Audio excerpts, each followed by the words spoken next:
জীবন উৎসর্গ করার জন্য সদা প্রস্তুত। একটি আধুনিক পাকিস্তানি বাহিনীর বিরুদ্ধে খালি হাতে তারা যুদ্ধ করতে চায়। এই যে দুঃসাহসী বাঙালিদেরকে দেখেছি, এটাই আমাদের জীবনের সবচেয়ে বড় গৌরব।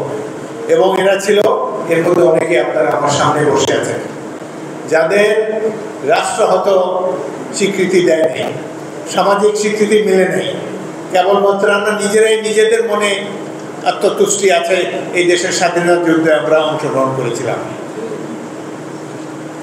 জিয়াউর রহমানের স্মৃতিচারণ করতে গেলে অনেক কথা মনে হয়। যুদ্ধের সময় তার অধীনস্থ সেনা কর্মকর্তা ছিলাম। তখন 18টি জেলা ছিল বাংলাদেশে। একটি মাত্র জেলা মুক্তিবাহিনী একক প্রচেষ্টায় দখল করেছিল, সেটি হলো সিলেট জেলা।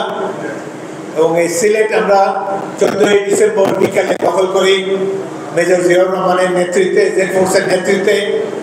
আমি সিলেটের এমসি কলেজের প্রিন্সিপালের বাসায় যে পাকিস্তানি ঘাঁটি ছিল, সেই ঘাঁটিতে আক্রমণ পরিচালনা করি।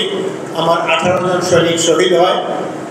আমার একজন প্লাটুন কমান্ডার সুবেদার, তিনি এই যুদ্ধে শহীদ হন। সুবেদার ফয়েজ আহমদ বীরুত্তম এই যুদ্ধে শহীদ হন। 14ই ডিসেম্বরের বিকেলে আমরা প্রথম ইস্ট বেঙ্গলের সৈনিকেরা, বিশেষ করে যারা আমার কোম্পানিতে ছিল, আমরা ধরে নিয়েছিলাম যে আর কয়েক মিনিটের মধ্যে আমরা সবাই মৃত্যুবরণ করব। চোখের সামনে পাক বাহিনী আক্রমণে আমাদের যখন 18 জন নিহত হলো, সেই সময় আমরা প্রাণপণ যুদ্ধ করে টিকেছিলাম। এই যুদ্ধ পরিচালনা করেছিলেন মেজর জিয়াউর রহমান। আপনারা জানেন যে আধুনিক যুদ্ধ বেতার সেটের মাধ্যমে কমান্ডাররা পরিচালনা করে।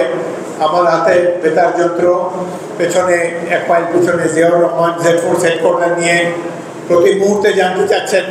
আমি বললাম, স্যার, প্রতি মুহূর্তে যুদ্ধের গতি প্রকৃতি চেঞ্জ হচ্ছে।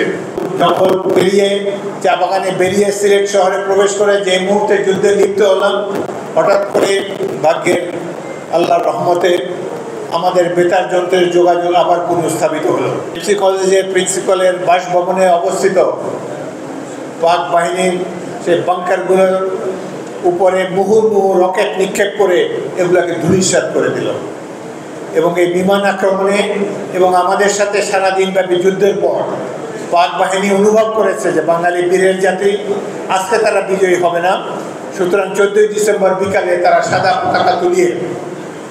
পতাকা উড়িয়ে আত্মসমর্পণ করার অভিপ্রায় ব্যক্ত করল।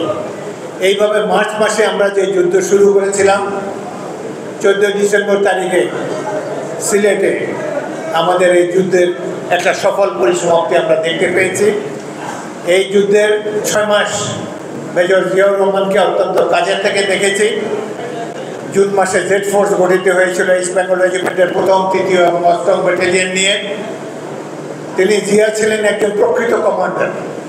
একজন সৈনিকের যেসব গুণাবলী থাকা উচিত, সব কিছুই তার